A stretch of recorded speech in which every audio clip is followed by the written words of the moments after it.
Umbhali wencwadi unqume kanjena: njengobumba esandleni sombumbi nathi sinjalo esandleni somdali. Lempilo ke ngiyifanisa nencwadi enombhalo kuyena ohlala phansi ahlele ngesihloko. Isikali sigameke ubude ufishane nesiphetho sencwadi yakhe. Noma ibimnandi noma ibiyimbi, noma benifisa iqhubeke noma benifisa iphele, konke lokho akukho emandleni enu, kodwa konke lokho kusemandleni nasesifisweni zombhali. Umbhali wencwadi unqume kanje: bazali bami, ngane zakwethu, zingane zami, zihlobo zami, bangani bami, isiphetho ngeyami impilo sahleliwe emaphakadeni. Ngikulwile ukulokuhle, ngizamile, ngizabalazile, ngithandazile, kodwa bengekho emandleni ami. Umbhali wencwadi unqume kanje: impela ngiliqedile ibanga lami. Ningangibeka icala, mina nanizamile amazaba sahluleka.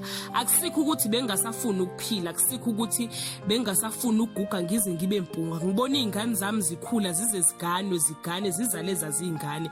Isikhathi asivumanga. Umbhali wencwadi unqume kanje: ngikhaleleni kodwa ningikhulule ngigoduke, ngiyophumula umphumula wafuthi ngiliqedile ibanga lami.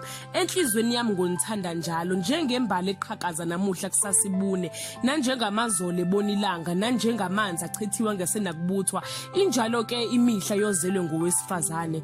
Bantwana bami, ningabe nisakhala, icilongo likhalile ngasabela. Mina ke ngonithanda njalo kuze kubhubha umhlaba. Ngiyaxolisa ukuthi nokhula seningizwa ngendaba, nokhula ningasalazi iphimbo lami, ukuhleka kwami, ukuyala kwami, ukukhuza kwami, kodwa ke niyoqonda ngelinye ilanga ukuthi okwami ukuphila bekungekho emandleni ami. Umbhali wencwadi unqume kanje. Ngiyabonga. Ibhalosane Majola.